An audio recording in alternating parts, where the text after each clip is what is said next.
Good afternoon. Okay, let's go over the very distinct possibility that can happen for people who have an acute injury that is very disabling for a period of time.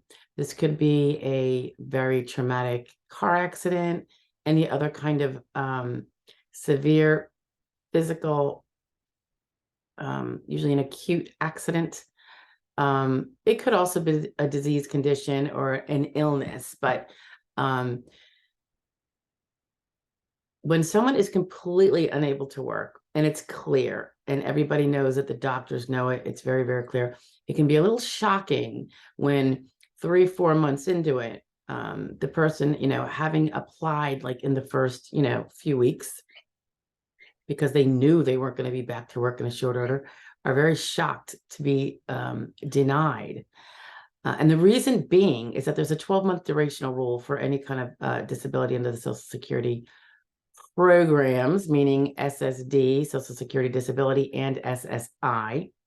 If you don't know the difference between the two, we do have a video on that. I'll try to link it up. If not, you can definitely find it in one of the broader playlists, maybe even under the glossary playlist. But anyway, so if you are going to be out for a long time, but then it's expected that you will not be fully disabled after, say, 8 months, and you can go back to a job, not necessarily your old job. So let's say you can go back to a sedentary job and you are not within the vocational profile. We're going to being able to do a sedentary job, unlike the job you did before, would still deem you disabled because there are special kind of concessionary rules on that once we're over a certain age, if the other details fit the case.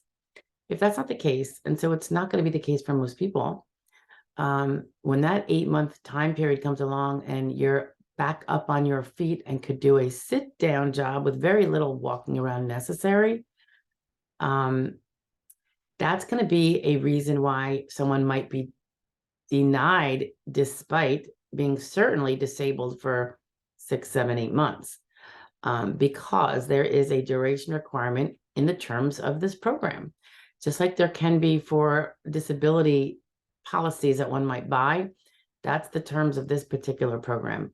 So don't just automatically assume that if someone's in a devastating accident with multiple bone breaks, that they're going to be able to then draw on Social Security disability, because it is not going to do that unless the medical evidence makes clear that they're not going to be able to climb out of the disabled describer of them for at least 12 months. And again, it can be very difficult for you to pinpoint it. So I would say, when in doubt, go ahead and file.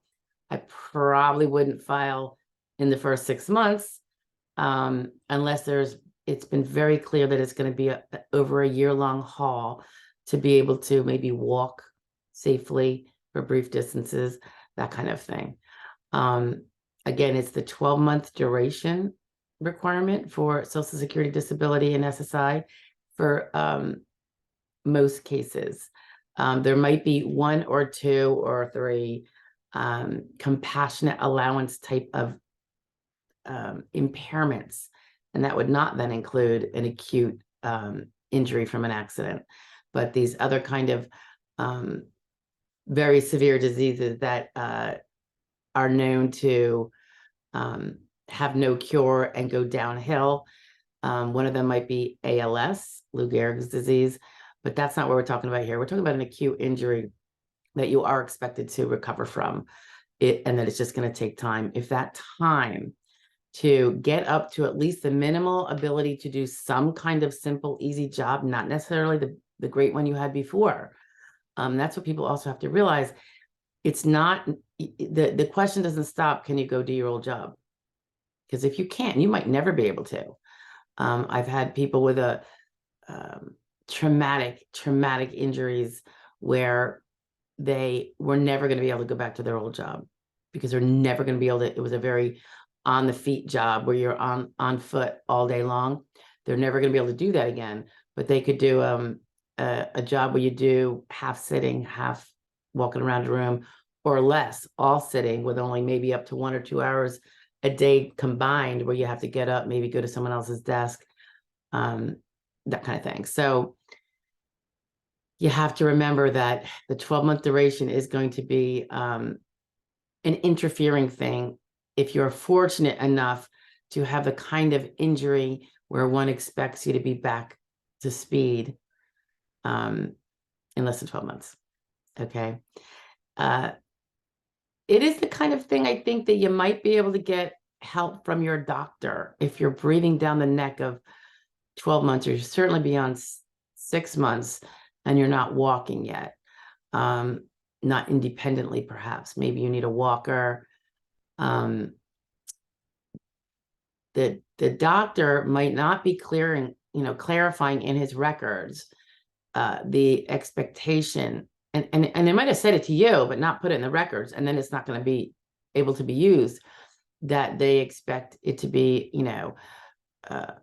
more than a year in total before you're independently ambulating back on your feet safely, beyond just a few feet at a time.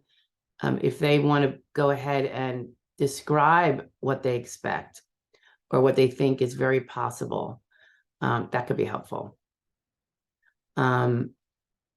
Be careful about describing how long they think you can be on your feet now versus later, unless you know that the amount of time they say falls within particular definitions of not rising to the level of light, being less than light or less than sedentary, depending what your vocational profile requires. You don't want them guessing on the high side, because then they just put a fork in your case. Okay, so if you're going to get them to say something, you want to make sure you know what it is and what the effect is going to be on your case. And you can't change the realities, but at least you can know, and you don't have to ask for information that's going to be damaging when there could be other information that would be more supportive. Okay. All right. So 12-month duration. It's one that will definitely knock you out of the ballpark. And I think we've gone over this elsewhere. If you did apply and you get denied and it hasn't been 12 months, sometimes they actually say that's why they're denying you. You definitely want to appeal that. We have a video on some of the denial reasons people say, and that is one of them. And that is definitely the one that you're going to appeal, unless by the time, you get it, you're like, well, yeah, I'm actually on the rise and I could actually do a sedentary job or a light job. In which case you're still going to lose again, on the basis that you're no longer actually disabled from all jobs, just the one you used to do perhaps, but not all jobs. So it gets a little complicated. Got to do a little needle threading there, but just know that about your traumatic injury type of impairments, you might want to wait a little bit before you file, because if you don't have evidence that it's going to be extended longer than 12 months, that all jobs are off the table, including simple, sedentary, easy ones, you're just gonna see a denial, which you might have if you had just waited a few months to file. The writing would have been on the wall, as it turns out that it would indeed be longer than 12 months. So that's where the haste can make waste.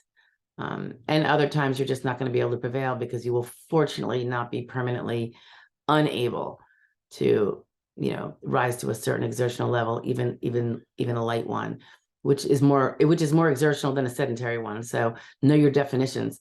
Maybe I'll put up a couple descriptors for you. So if you want to learn the glossary words, because they are what control the case.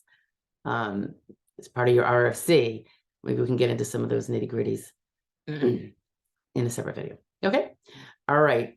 Ciao for now. Have a good one. Bye.